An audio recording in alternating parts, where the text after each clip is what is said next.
PM Narendra Modi सितंबर में retire हो सकते हैं। सांसद संजय राउत का यह बयान बीजेपी के लिए किसी नश्तर से कम नहीं है और यही वजह रही कि संजय राउत के बयान पर पलटवार करते हुए महाराष्ट्र के मुख्यमंत्री देवेंद्र फडणवीस ने इन चर्चाओं पर विराम लगाने की कोशिश की।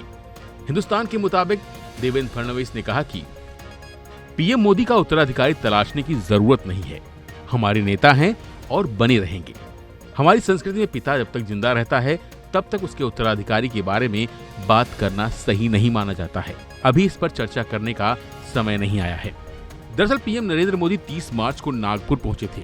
इस दौरान वह आरएसएस मुख्यालय गए और वहां पर माधव नेत्रालय के परिसर का शिलान्यास किया। इसी के साथ संजय राउत ने कहा कि वह अपने उत्तराधिकारी की योजना बनाने के लिए नागपुर पहुंचे थे। संजय राउत ने कहा था कि नरेंद्र मोदी का उत्तराधिकारी अब महाराष्ट्र का कोई नेता होगा। इसी संबंध में वह बात करने के लिए आरएसएस मुख्यालय पहुंचे थे और उनका विकल्प भी संघ ही तय करेगा। सितंबर में रिटायरमेंट का एप्लीकेशन लिखने के लिए शायद वो आरएसएस मुख्यालय गए।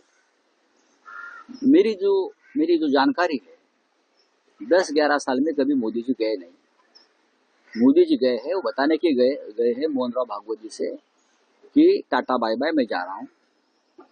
अब देखिए 2 बातें हैं आरएसएस की जो मेरे समझ में आई है। एक तो मोहनराव भागवत यानी सरसंघ चालक और पूरा संघ परिवार देश के नेतृत्व में बदलाव चाहता है। अब मोदी जी का समय खत्म हो गया है और देश में बदलाव चाहता है और बीजेपी का राष्ट्रीय अध्यक्ष भी अपने मर्जी से चुनना चाहता है। तो इसलिए मोदी जी वहां गए थे। मोदी जी जा रहे हैं।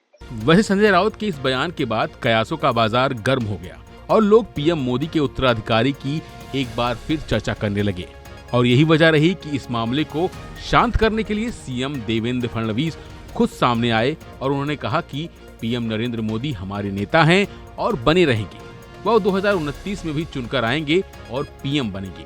बता दें कि पीएम के तौर पर अपने 11 साल के कार्यकाल में वह पहली बार आरएसएस मुख्यालय पहुंचे थे, जिसके बाद लगातार शिवसेना उद्धव गुट की तरफ से सवाल उठ रहे थे। फिलहाल के लिए बस इतना ही। बाकी अपडेट के लिए बने रहिए वन इंडिया हिंदी के साथ।